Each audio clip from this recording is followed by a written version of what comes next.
And this was why Mazen Namdi Kanu told Binta Nyako to excuse himself or excuse herself.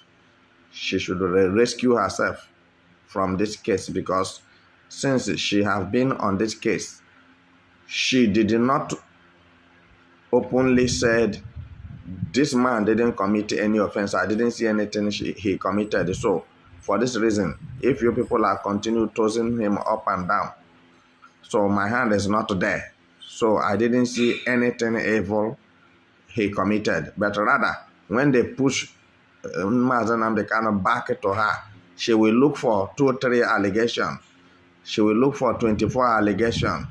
And then they quash 14. It remain 14.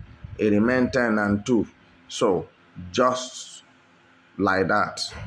And this is what is happening. There's no any case that is happening today that looks new under the sun. It has happened to the Son of God, Jesus Christ, the man who didn't commit sin, who didn't know sin. But Nigeria is the one who committed offense against him. Nigeria went against international treaty, which they were signatory to. They violated the international law, which they signed with their hands. And Tinubu may said that it doesn't concern him. So because it was not in his regime, Mazen Namdi Kanu was kidnapped. Biafran's intelligent officers, I greet you. And Biafrans generally, I greet you. Igbo people, you are so wonderful. I greet you. And without taking much of your time, because I have many things on my hands, a message just reaching me now that the Nigeria federal government suddenly informed the lawyers of Mazen Namdi Kanu, Maxwell and Ejimako, Aloy Ejimako, that they should bring Mazen Namdi Kanu to court on Monday, unfailingly, before Binta Nyako. So you can go more deep into the research of what I'm telling you now to know whether if it is truth or lie, that there is a sudden emergency message to Aloy Ejimako, the lawyer of Mazen Namdi Kanu, for them to bring Mazen Namdi Kanu to the Federal High Court of Abuja on Monday before Binta Nyako. Remember that Binta Nyako have been the person on this matter right from the beginning, and permit me to say that Binta Nyako didn't see anything to lay hand on to prosecute Mazen Namdi Kanu or to proscribe Mazen Namdi Kanu. Binta Nyako did not see any fault in Mazen Namdi Kanu. It's just like when they wanted to kill Jesus Christ. They look for something that doesn't have meaning to ask him, did you say you are the Son of God? And he told them, you say so. So what did the pilot did? He take water and wash his hand after he handed Jesus over to the enemies to be crucified. So washing his hand, it shows that he doesn't have a hand in the blood of an innocent person, but he doesn't want to tell the Jews that, look, Jesus is innocent. He doesn't have any problem.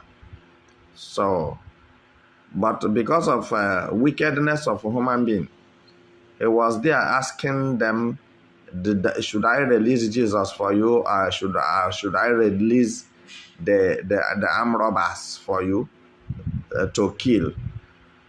Then, meanwhile, they hated Jesus. They told him to release Jesus for him. Armed robbers can continue. Are you getting what I'm saying? Get my message here clear. That is what is happening in Nigeria. The righteous ones are being killed, and the wicked ones are being spared.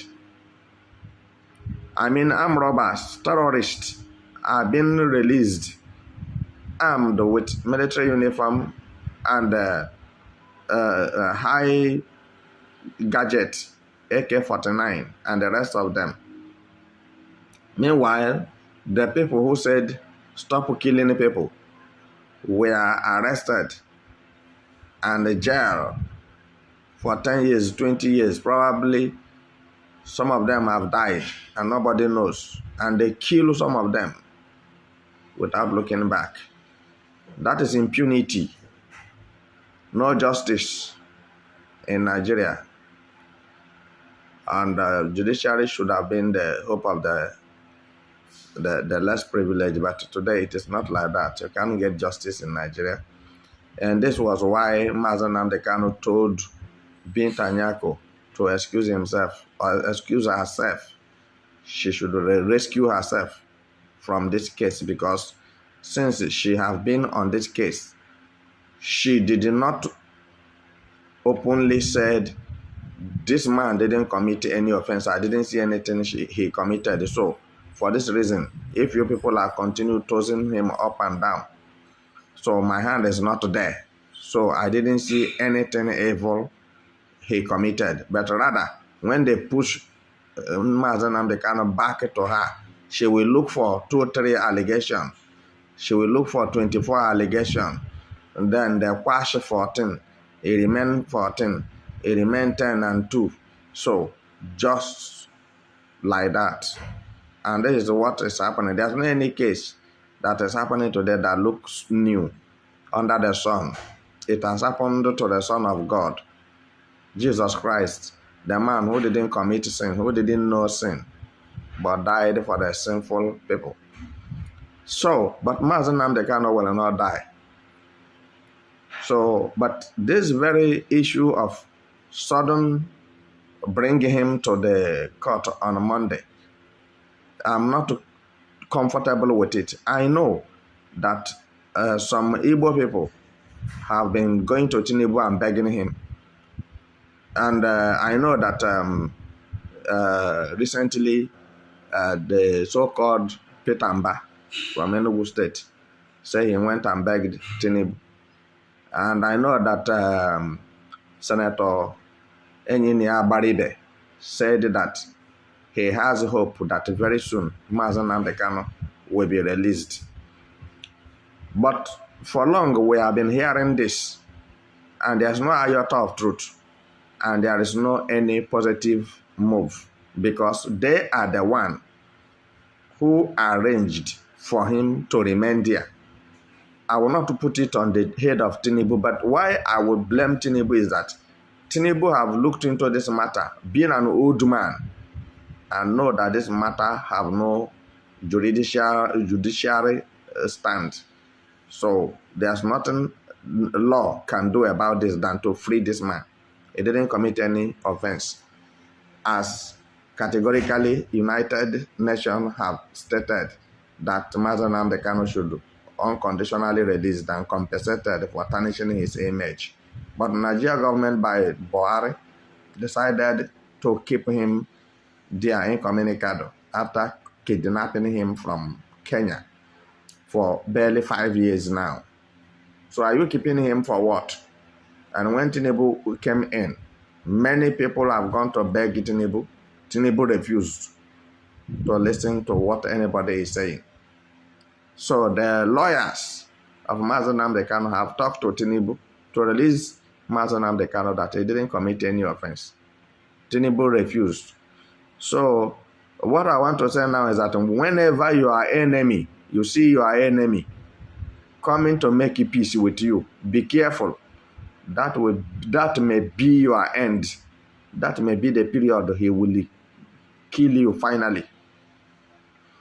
So I'm not saying that anybody is enemy to anybody, but enemies are full everywhere. we know that the Biafrans and the Nigerians are not friends, they are enemies, whether you like it or not.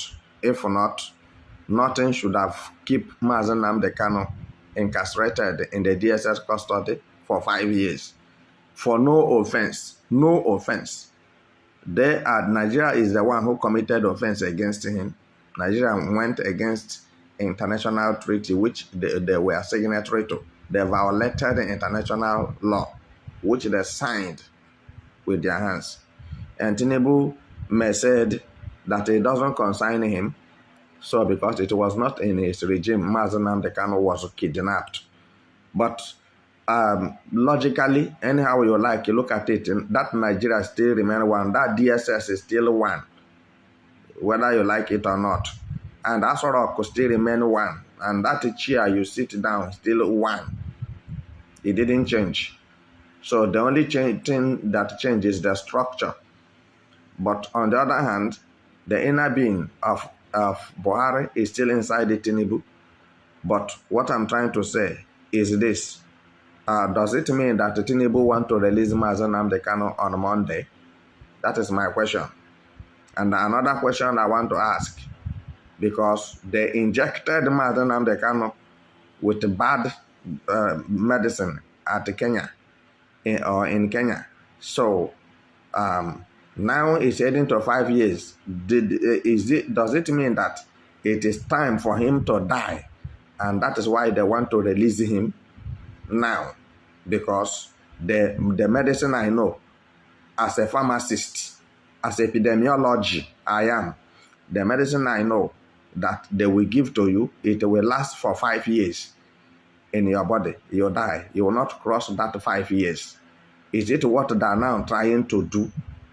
So, Biafrans should be very careful, and they should wash their faces with clean water. Don't believe in the scraps that the Igbo politicians may be telling you, is to whom it may concern. So, think about it. I leave you here. If Namdi Kanu is set to release, I can see you are cleaning your ear. What can you say as regards? Wait. There is a call. Unexpectedly for him to appear.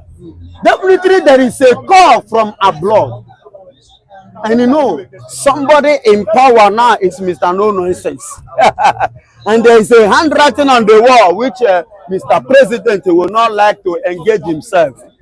Everybody, they find a way to escape their hair, to draw their hair, because that man know they laugh. That man know the joke. Is ready to deal with any. I am telling you nothing but the gospel truth. There is an automatic call now as a result of the hidden call that is not exposed nor disclosed to you and I. Something is playing on the ground, but they will not tell us. That is why the call have been made for them to appear in the court. I believe 10th will be on Monday. Today is 8th. Tomorrow is now being Sunday. On Monday will be the 10th. So Mazen Namdi Kanu finally appearing in the court. You know, for a very long time they have not assigned, they have refused to assign a judge for his case, and which his counsel sued Nigeria over the matter. And they even suggested that if you cannot appoint anybody in Abuja, you can assign somebody in from the east, so he can go whether Enugu anywhere in the southeast for him his case to be tried. Are you getting it? So now I was shocked hearing this morning that Binta Nyako, the person, the woman that resigned, that quit, that withdraw her head, that saved her head from the case, it has now come out to pick up the matter again. And let us wait. Monday That they are about to free Namdi Kanu. Yes, if there is any time, people incarcerated like that are to be set free, it is when federal government starts, making an emergency call, emergency summon, of such persons to the court. And you see how impromptu it is, unaware this very summon is. So what I'm trying to say is that maybe I think Tinubu administration is about to, let go. Okay. They want to allow the young, innocent, Nnamdi Kanu to go his ways. See, he has been put down in one place for many years, and he won during the administration of Buhari in the court. It was obvious that Nyako set him free, but still, Buhari insisted on holding Nnamdi Kanu, which has shocked everybody, and he sent across the continents of Africa, much warnings from America, warnings from Africa countries, warnings from Igbos within, warnings from Igbos in diaspora, that federal government should allow this man to go. Obviously, we've seen, I think last year, 2023, 2024, he won in the court as well. And everybody were like yelling at the federal government to let go. But still, Tinubu administration insisted on, violating the court order. And so was the administration of Muhammad Buhari, violated the court order. And that is what is called contempt. Court contempt. I don't know to understand. They should allow him to go. This emergency summon must come with good package, must come with good tidings, must come with good news. The Igbos in diaspora and within Nigeria are expecting good news this time around from the angle of the federal government of Nigeria. And by the way, the family of Nnamdi Kanu has been nursing the injury that what Tinubu promised them, in 2023. Yes, yeah. He could not, fulfill it. That his father will actually let Nnamdi Kanu go. If Anambra State, if the Igbos could at least allow the presidential election to be in 2023, allow the previous election of that brought in Charles Soludo in Anambra State as our governor, should at least allow election to be in Anambra State. Everybody, we were rejoicing that if at least Soludo's election finished in Anambra State, federal government will allow Nnamdi Kanu to go. But after the election that brought these people in, Tinubu in and Charles Soludo in, they failed to fulfill their promises. And it's a betrayal of the highest order. This is what has characterized this government, a government of deception, a government of lies. Many political promises that has been not fulfilled. It has marred this government, and it has made this government one of the most fallible governments, a government with bad governance, bad economy, bad whatever, many things. Tinubu is busy doing other things while Nigerians are dying. Look at all his policies. Look at all his, invisible agenda. What invisible agenda do I mean here? Building houses for the vice president, building offices for your wife. What does that, connote in Nigerian political system? That is corruption. That is bribery. Many anomalies. Now, someone that you put in jail for how many years is crying for help. You allow him here. They want Nnamdi Kanu to die. Nnamdi Kanu is not letting go. Even if Nnamdi Kanu is met with many documents, many promises, which they, of course, actually promised him in the past during Buhari administration. Nnamdi Kanu said no. He was not going to accept any oil wells.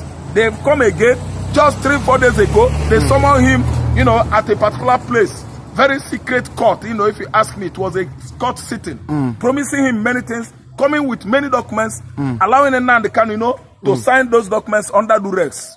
Have you heard that Nnamdi Kanu tore that document into pieces and actually was very, very angry with federal government of Nigeria. Nnamdi Kanu is not to be subjected under duress by force to sign any document to denounce Biafra. Emancipation of Biafra is a thing, a done deal that has been sealed. Biafra must come.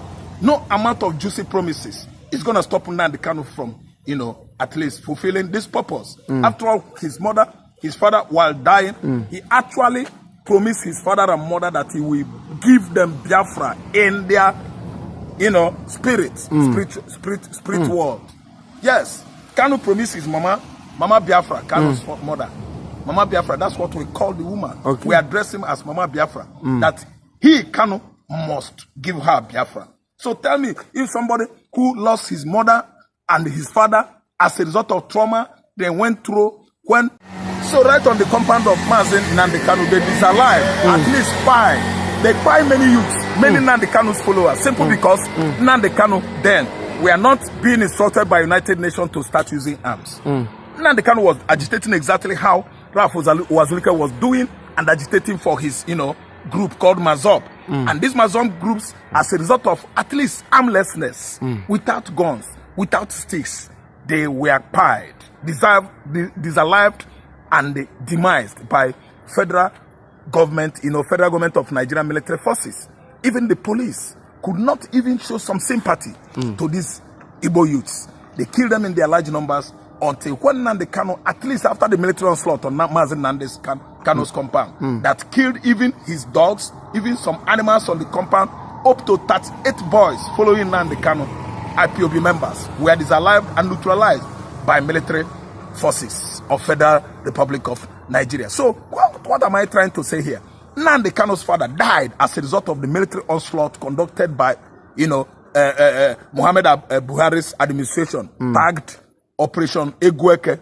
Operation Egweke is Operation Python Dance, and it killed many boys, many followers of Mazi Nnamdi Kanu. At least he escaped death by whiskers after hodling the fence, and found himself at Azumili. From Azumili, he absconded into Senegal and stayed like 12 months there before starting, his normal agitation business. Then after in the long run, anyway, Mazi Nnamdi Kanu was apprehended by the mercenaries, bought by federal government of Nigeria under Buhari in July 2021. And they illegally renditioned him into Nigeria. What am I saying here? Many things had happened within this agitation that sent Mazi Nnamdi Kanu's father to his early grave.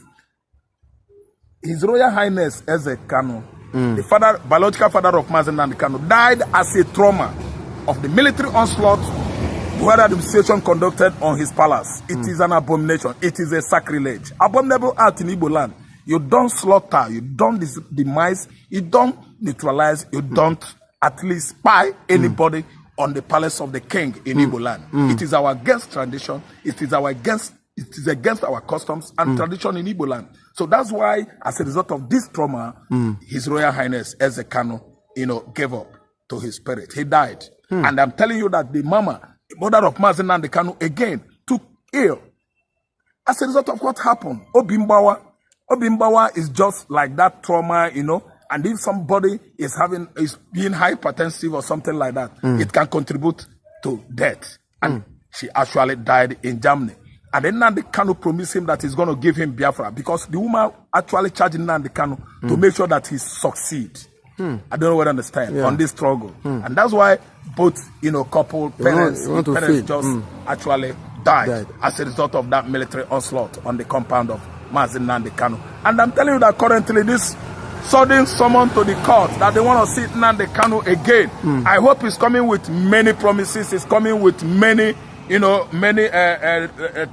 promises and duress. They want to subject him to duress, to force him to sign some documents as they forced him to do in the past. At least last week, we got wind up investigative journalism that Nnamdi Kanu was all of a sudden summoned to the court to sign certain documents, not, thoroughly explained to him, and he refused. There was fracas between Nnamdi Kanu and the federal forces, even the court, and then Nnamdi Kanu disappointed them. Again, he's being summoned again. We hope that this is going to lead to the final release of Nnamdi Kanu. Okay, but we've heard Senator Abaribe and the time has come out to say that one of the conditions for his release will be that Nnamdi Kanu will remain here in Nigeria. That a lot of time they've previously they've given him a big condition that not to leave the country, but he actually left Nigeria. But do you think that Nnamdi Kanu wants to stay in Nigeria? You're owing to the fact that as regard what is happening? No, it is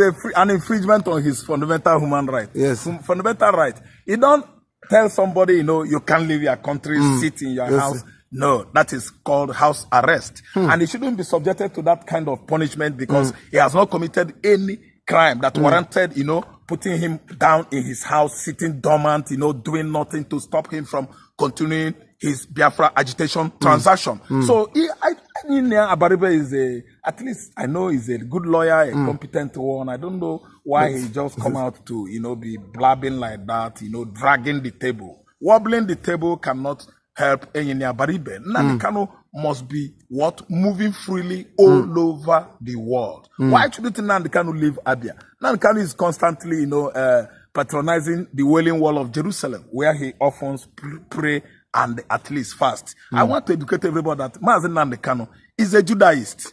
Yeah, you know, they dress special, you know, with a cloak, the kind of cloth used by Elijah in those days. His own religion is channeled to Judaism. At least the religion that our Lord Jesus Christ, at least, you know, practiced when he was on earth. Nobody should stop him or at least truncate his effort from getting out of Igbo land. These are many plans of the Nigerian nation to make sure that they buy Nnamdi Kanu, and they have always been failing. Failure is their name. If they summon him, this very emergency court summon, I think Kanu is about coming out victoriously. He's going to fly on the flying color, and Nigeria will be buried in shame. In shame, in the sense that United Nations is interested this time on the case of Nnamdi Kanu's, you know, senseless, ruthless incarceration. But we've heard UN severally say they should release him, but the Nigerian government, you know, Nigerian government, they violate us, they don't give us our right. The only thing they know is siphon public fund, build houses for vice president, build houses for Nweke, the minister of FCT. Tell me, on whose account? On the account of Nigerian people. Remember that the money in question, from where they are getting all this, you know, where they are building all these houses, you know, mismanaging our public fund, it is from our commonwealth. We all are the owners of that money. I don't really understand. So that's why I'm telling you that, Nigerian nation, they always violate the court. And the term is called court contempt. Though there are other terminologies, legal terminologies within that context. But all I know is that they often perpetrate all manners of inhumanity, injustices against Nigerian people.